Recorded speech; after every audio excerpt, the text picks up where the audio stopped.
Hello, my beautiful friend. Welcome back to the Meant to Bloom podcast, where we talk about real life motherhood struggles and the simple steps to a brighter, more abundant life in mind.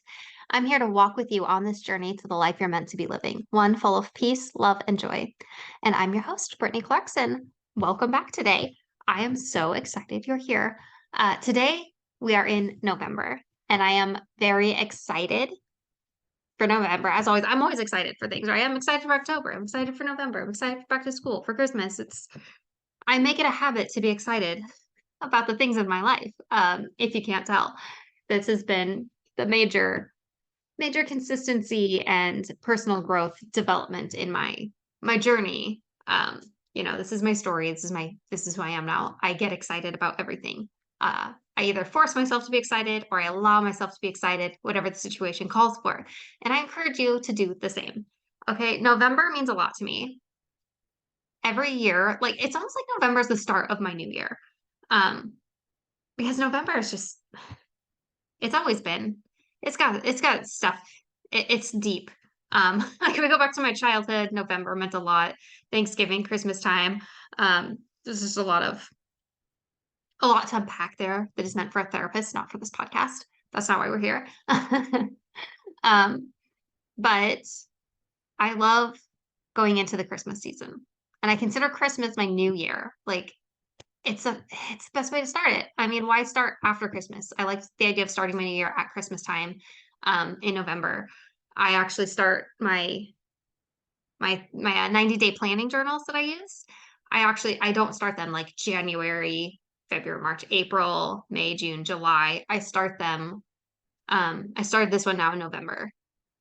Like November is my new year. I'm starting my new planner now. I used to do a 1 year planner and an undated, self-dated one. Then I started it in November because I like this to be my new year, like planning for Christmas, planning for family and togetherness in this slow season of, you know, going into winter, really, and going into that personal winter that we have talked about a couple of times. I think that's a good place to start instead of trying to start with, springtime. Yes, spring is a time for like new beginnings and all of that, but all the work that it takes to get to the new beginnings starts now. Now is the time for the internal work, for, you're just building up to the bloom, right? Right now, like all the trees are shedding what's not working for them. They're shedding their dead leaves. They're not even shedding dead leaves. They're allowing the leaves to die and fall off.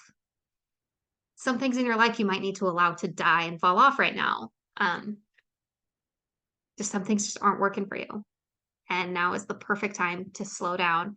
It's very countercultural too, very counter what society is doing. Because society, if you're watching TV with ads in it, if you're seeing ads popping up on YouTube or whatever right now, like all the ads are consumerism. Buy people this for Christmas, buy this, do this, fill your bucket list, everything you need to do this month. It's very countercultural to say no. I am practicing no-vember, big capital No-vember. And this is something that I've been getting better and better and better at every year for the last 8 years. Okay. And that is saying no and slowing down. And I mean, sometimes we think it's selfish, but it's not. And it's just making yourself the best you can be for yourself and for others. It just makes so much sense to slow it down and say no and just do less so that you can actually be present so much more. I have lived a life of running myself dry and pushing myself into burnout over and over and over again. I used to keep my calendar so full because I couldn't stand the idea of just being with myself and sitting and being present and actually like participating in my own life. I was just very much going with the flow, and it wasn't in a good way. It wasn't in a chill way. It was just, I didn't want to face thoughts or feelings that I needed to face. And that kept me in a cycle of depression, like constant depression for a very long time. And things were really one of the worst that they had been 8 years ago. there's about 3 times in my life where my mental health has been at major crisis levels. One I have talked about here many times, and it is what started Meant to Bloom. It was my last really true depressive episode with the last time I really wanted to end my own life. And that was in June of 2020. Rough time, really pushed up against a wall. A lot of isolation led into that one, and just living my life with really bad habits when I knew better. I knew better, but was not doing better. And that was the moment I decided to do better. And then that sparked into the Happy Mom Brain, and it turned into the Mental Bloom podcast and all of this, everything that I put out into the world now today started from that one. But if we backtrack before that, because that final, like that was an end of a chapter, beginning of a whole new book. That ending and beginning, that came after a lot of years of medication and therapy and just different types of stuff that was really filling me up with new ideas on how I could live my life without actually applying them. And that really, like, that started 10 years before, pretty much. So 10 years really led me to actually changing my life and actually doing the things that needed to be done. So if it takes time, if something's not working right away, it's fine. You're gonna get there. Keep going on it. Keep going, keep growing. We will get there when we get there. Eventually you'll hit your rock bottom and you will decide, I can't do this anymore. I really do have to make a change. I can't just live with the idea of change. I actually have to make the change now. But anyways, so if we backtrack 8 years, we'll go back to November of 2015. November of 2015. I was fully booked. I was working a full-time job. I was working overtime in a full-time job as much as they would allow because I was a really great employee, huge asset to the company. It was a company that did not allow overtime. In fact, they would pull back a lot of people's hours so that they wouldn't have to pay out benefits. And, just like major corporations tend to do. It's fine. I get it. I understand. It's not fine, but yeah, we're not here to talk about that. Anyways, but they would max out my hours as much as possible because I was such an asset to the company. I would go above and beyond at work. I was one of the top workers there. They would take me back in a heartbeat. In fact, I couldn't go back to the store for a few years because they would offer me a job every single time I went in, and it was crazy. But my last month working there, I put in my notice in October. And I said, I will stay on for another 6 weeks because I know you already made your schedules for Black Friday. And I was just too nice to be like, oh, no. So it's 6 weeks of really pushing myself after I knew that I had to quit. Because I was working full-time at this job. I was also teaching dance classes. And I was also still kind of getting into the role of being a wife and running a home.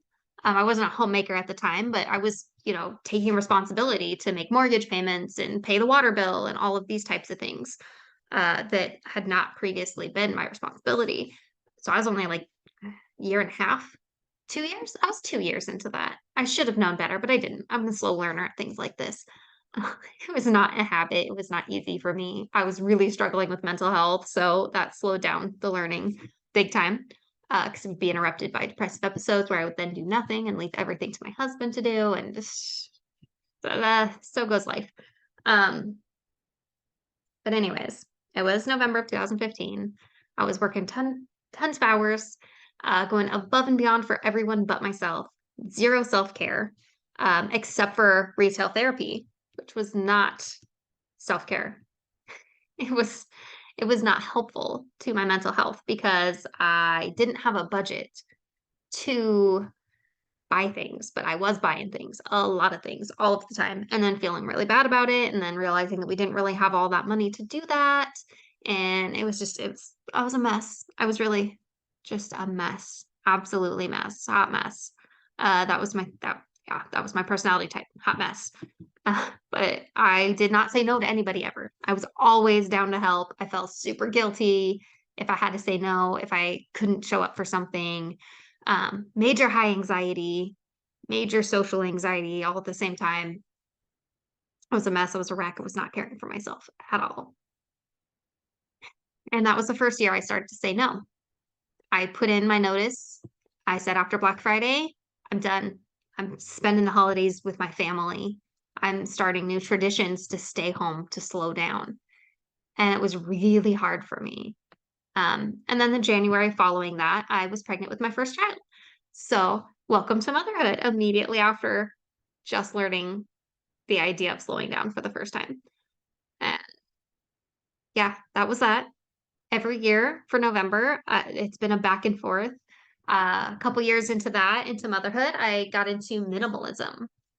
And I was like, oh, okay, I'm going to stop the shopping addiction because I am filling my house with so much clutter. And I am not a minimalist, but I got into the idea of living a decluttered life, sort of a mom's type of minimalism, in a very sane, normal way. Just sort of saying no to all the extra things and trying to minimize the mess possible. And that is something I really got into with Ali Kasaza. She was an eye opener and awakener. Um, she filled my life in so many ways, and she has been a lifesaver to me, literally. Um, yeah, if you're familiar with that day that I almost ended my life in 2020, the voice in the back of my head was Ali saying, "You are the right mom for your kids." And knowing that in my heart, having had that in my mind for so long, and I got to say it to you right now, you are the right mom for your kids. Even if you feel right now like, oh my gosh, I could be doing so much better. I don't care. You are the right mom for them. You really are. Um, and life is a learning process. We're all still learning. But that was the voice that made me say, okay, how can I do things different then? Because if I've got to stick around for my kids, I've got to change what I'm doing because it was not working. And here we are today. Uh, anyways, what was I saying? I completely forgot. Started getting into the idea of minimalism. That's what I was talking about. Like around 2017, 2018, maybe. My oldest kid's about 2, and we were living in a much smaller house, and we did not have room for everything. And I remember our home office was just full of boxes that never got unpacked because we didn't have places for so many things because we didn't need to have those things. And I remember getting rid of clothes for like the first time ever around that time because I was like, you know what? Okay, I'm going to get rid of a lot of clothes from high school because now I'm a mom and I want to think, what am I going to wear as a mom? And also, so many of these clothes do not fit, and I don't think they ever will again because I'm not meant to be an extra, extra small. I wasn't meant to be that. That's the size I was in high school. I was an extra, extra small, 94 pounds. Um, and finally, with childbirth, I was able to develop a woman-sized body and keep on some weight. So I have been consistently over 100 pounds ever since. Not that it's important, but I mean, ranging within like 30 pounds of itself. But yeah, I mean, my body type changed and my personality changed. And I finally was able to let go with the help of, Ali and other sources online, Pinterest, and setting up minimalist sort of wardrobes and just setting up a minimalist home. And that helped me to start saying, okay, well, if I'm going to go for this minimalist thing, I'm going to buy less. I'm going to support this for other people. I'm not going to buy them just clutter and junk so that I'm checking the list that I bought them something. It has been an 8-year process of learning to say no. And it's always in November that I'm really just fine tuning and developing and able to track my progress of, wow, I'm saying no in more ways than I ever did before. And I'm getting more and more and more comfortable with it. So I'm telling you right now, I'm telling you all this because it's a process.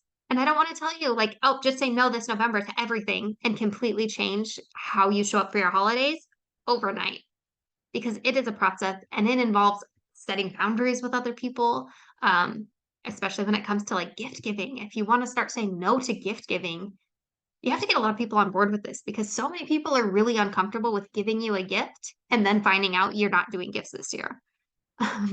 And it's every year I've said I'm not going to do gifts. Or, like I'm going to close down the window of how many people I'm giving gifts to. And my husband has never seen eye to eye with me on this. He always wants to do gift cards for people just because we have to give them a gift. And I'm like, can we please not? Can we please just do like a family gathering and have the gift of time together, please? Can we just do gifts for kids? And now more and more people in our lives are also parents. And I think it's so much easier to say, let's just do gifts for the kids this year. Or, how about you only get gifts for your own kids this year? Um, but it's getting a lot easier to say no because it's been practiced. And boundaries, we've been playing with the boundaries for a few years now and sort of deciding what makes sense, what doesn't. We just bought a new house, which has a significantly higher mortgage than what we're used to. And I think that it's finally like the right year for people to understand, hey, we don't want to spend $50 to $100 per person this year because we really cannot. And I'm not willing to go into debt just to have bought someone a gift. So I don't know, maybe a lot of people are just going to get home baked cookies this year because now I know how to bake. Never was able to bake very well before.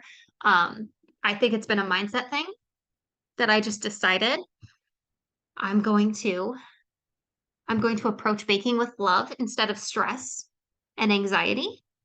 Um, letting things turn out the way they're going to turn out. And I feel like that has made me better in the kitchen, better at baking, better at cooking, just kind of letting go of expectations and saying it's okay if this recipe fails because I tried. And I think it's most important that we have fun doing it. And I really do. I think baking with love changes the recipe completely. Because I mean, I've been baking Toll House cookies for all my life, and there have been so many times that it did not turn out. Like I have messed up frozen pizzas before. Frozen pizza, multiple times. I'm talking fires in the oven, melting through the grates. I have had so much trouble with frozen pizzas in my life. And I think it's the only explanation is that my mindset was simply set to believe I'm incapable of cooking and baking. Like I'm useless in the kitchen. Catastrophe follows me through the kitchen. And believing that is the only explanation that has led to some of the events that have happened in my life. But now that I walk into it with a good mindset, deciding I'm capable of this, I'm letting go of the stress and anxiety, and I'm just going to walk into this kitchen with love, it changes it. I don't know. I don't know. There's a lot to be said to do things with love, for sure. And I think the only way we can really do that is if we're saying no to all the extra things, the things that we don't love, the things that put us in a bad place, in a bad mood, the things that put us into burnout. I mean, if you're saying yes to everything and it's leading you into burnout,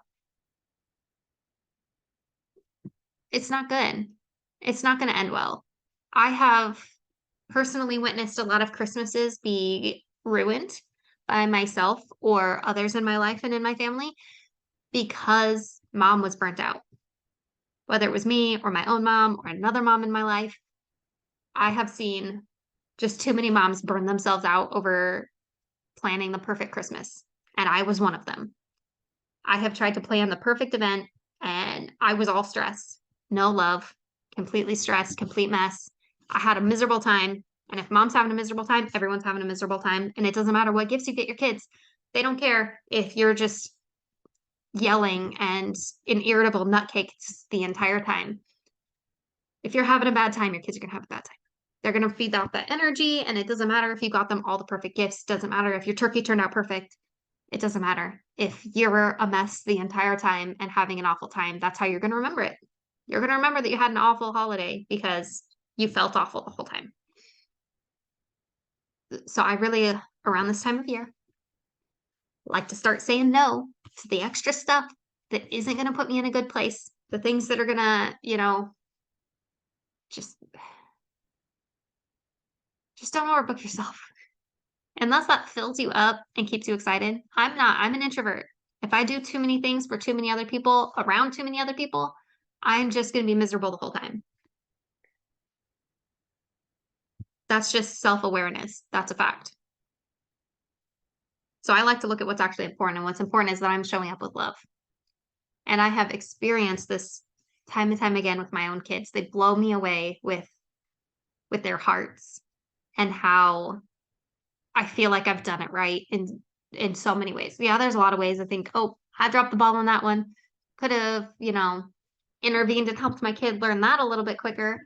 But there's some things that definitely I feel like I did right with my kids. And some of that was setting the bar low on their holiday expectations as far as when it comes to like gifts um and like the food menu and stuff like that. Like I set that bar low for them so that they're not just expecting gifts and then sad when all they get is mom's love. So if you're a new early mom, that's the best thing I can tell you is don't overwhelm your kids with gifts for holidays. Set that bar low and be like, hey, we get you one really great gift. Or just don't do gifts if you're capable of that and into that and fun with that. I don't like that. I like doing a little bit of gifts, but I don't like it to be all about the gifts. Growing up for me, it was all about the gifts. And my mom was a mess every holiday. She was super stressed because she was buying gifts for so many people and it was wearing her really thin. Um, and I don't want to do that. I would rather be present for my kids and have my kids have the expectation that we're going to have a good day together as a family. We're not going to fight with each other or yell at each other. Mommy's not going to be stressed out the whole day. We're going to be chill today. I'd rather them have that expectation than the expectation that they're going to get a ton of stuff. That's just me though. I'm not here to tell you how to do your holidays. But I did want to tell you guys about November. It is November. I already talked about November. Halloween. We did Halloween differently this year. My husband was out of town, so there was no way I was taking the kids trick-or-treating. Also my kids don't have an expectation of getting new costumes every year because that's just the expectation I set for them. They wear costumes that they already have in their costume box, or they wear like dress up pajamas that they wear all the time already. And there have been years where I've been ready to buy my kids new costumes, and they were just like, "Oh, I'm just gonna wear my Buzz Lightyear pajamas." And I'm like, you know what? Cool, fine. I will save money on that. But this year we did a trick or we didn't do trick or treating because I wasn't gonna take three kids out at dusk by myself to walk in the streets collecting candy from strangers. Um, Mostly because it gave me anxiety that some murderer was going to see that I was alone without a husband and follow me home and murder me. So that's just the kind of anxiety I have around Halloween. But anyways, we did, what did we do? It's an egg hunt. So my kids each got 16 eggs to hunt outside at our own house. I got some little glow in the dark Halloween eggs and filled them with like little Halloween squishy toys and slap bracelets and some candy that I bought myself. It's about $8 on candy. And it will be enough candy to get us through Christmas and probably until like 4th of July next year. I probably won't have to buy candy again. It's because we don't go through a ton of candy and I hide it. That's just what we do. And then we came in and we watched a semi-spooky movie. What did we watch this year? I know we watched Hocus Pocus. We didn't do Halloween Town this year. We usually watch a Halloween Town marathon. I can't remember which movie they picked for actual Halloween, but we watched some Disney Halloween movies and they went to bed. They said it was one of their favorite Halloweens. They carved pumpkins with their dad a little bit before Halloween when he left for his trip to go hunting. And that was it. It was a super chill holiday. They kind of missed going to like a school carnival. So next year we're gonna do a school carnival. Um, but other than that, like they said they didn't miss trick-or-treating. They were fine with doing the egg hunt instead, which was way chill. It was way faster, way easier. Every year we do trick-or-treating, at least two of them end up crying that they're too tired. And me and my husband end up carrying them back to the car. So that's that.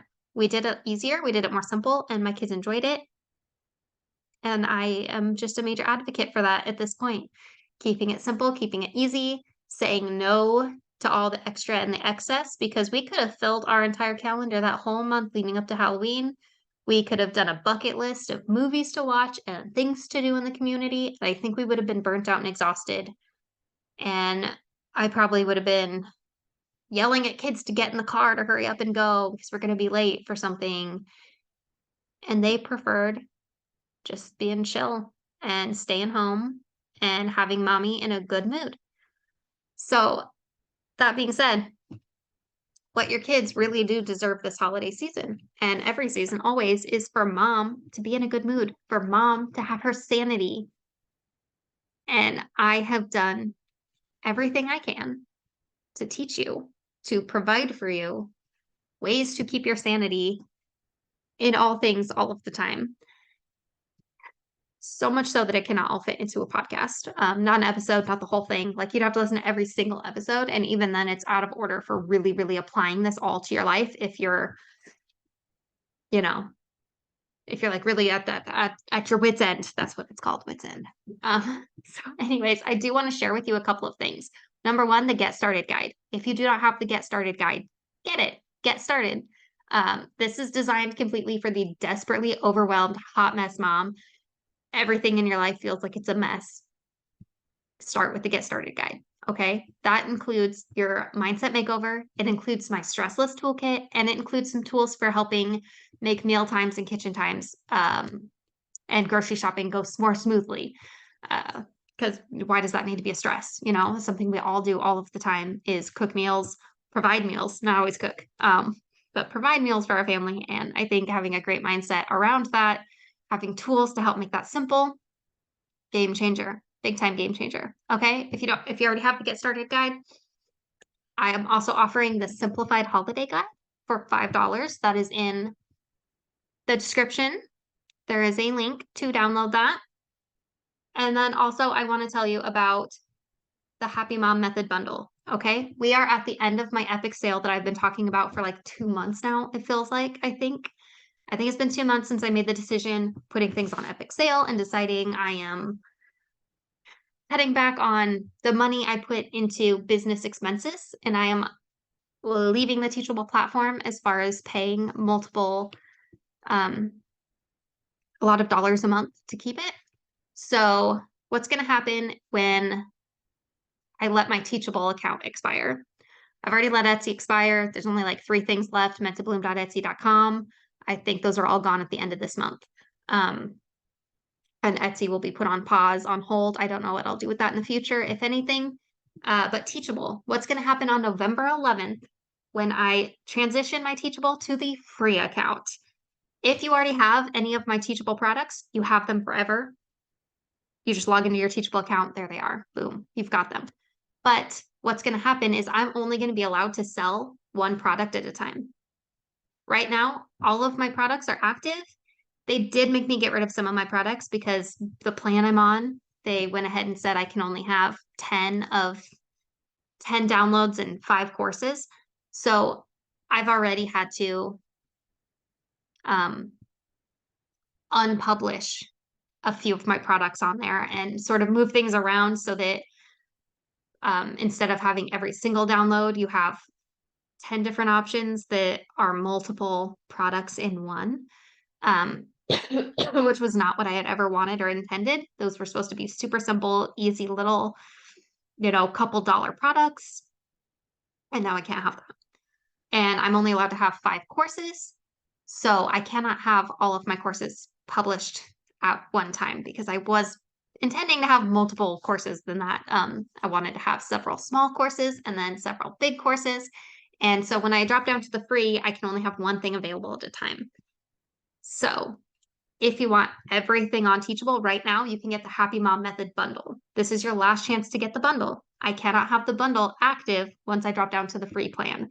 So if you want the Happy Mom Method, the full bundle, now is the time to act. And it is only $79 right now. Okay. I had this previously priced at $399. It is over $400 worth of products and content because it is the entire Teachable catalog.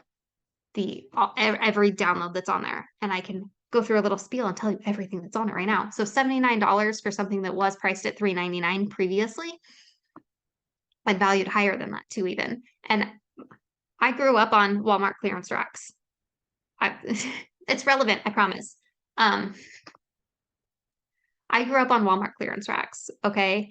I I value a good deal above anything else, and I cringe and I shy away from really high priced, high ticket products. Um, these are high quality content. Um, but I don't feel right charging a whole lot for them because I come from a place of not having a whole lot of money to spend, right? And I want this to be something that is accessible to all moms. And so I priced my courses, I dropped the prices down ridiculously low for this epic sale because I want you to have this last chance to get in on it before it's not available all of the time anymore. The Happy Mom Method won't be available anymore at all through Teachable because I'm dropping down to lower this account. Someday in the future, I will bring it back, but I don't know what platform. I don't know exactly what it's going to look like. It will shift and it will change and it will be a little bit different. A lot of these smaller digital downloads that are included will be going away forever or shifting or changing or just becoming something totally different. Um, in some cases, they'll become books, like published books through Amazon, instead of being digital mini guides. I have a lot of plans and things I want to do in the future, but that involves changing and shifting. So I'm clearing out, I'm giving you this last chance to get these things before my Teachable account switches to the free account after November 11th. So $79. What's that going to get you if you get the Happy Mom Method bundle, which is there's a direct link to it in the description below. But that's going to get you the Unblock Your Joy course. That's going to get the Love Your Home course. These are both full courses that were each priced at $188 a piece before. Now I dropped them down to 99, but now with the epic sale, they are $33 a piece. If you only want one or both of those courses, they are only 33 bucks. But if you want the whole $79, it's going to get you both those courses, which is 66 bucks currently. It's also going to get you the Mindset Realign mini course. It's going to get you a digital download of the Happy Mom Brain Workbook. It's going to get you the gratitude guide, printable journal papers, journal prompts, coloring pages. It's going to get you a printable planner. It's going to get you some home care downloads. It's going to get the decluttering guide. It's going to get the holiday guide. It's going to give you the meal planning guide. It's going to give you the self-love starter kit. It's literally everything that I have available on Teachable currently that is included in the Happy Mom Method bundle. And it's going to take you on that journey of completely overwhelmed by everything. Start with the Mindset Realign, then go to Unblock Your Joy, and then Love Your Home. Seriously, it's going to change your life. This is how I did it. This is how I went from who I was, completely overwhelmed, completely depressed, completely just hot mess, absolute hot mess. And it shifted me into Happy Mom. It's the Happy Mom method. It's the method of how I went from that to this. And I want to share that with you. And it's available till November 11th. And I will leave you with that. I can hear my kids downstairs right now, so it's time to get going. I think we've gotten long-winded with this enough. Anyways, my friends, I love you so much. Thank you for being here. I really appreciate you. If you want to help me out for free, if you could please share this episode on social media. If you can hop onto Apple iTunes and leave me a review and a rating. If you can jump on Spotify and follow. Those are the things that will really, really help me out. Cost you nothing, but will buy you my eternal love and gratitude. All right. I love you, my friends. Thank you so much for being here.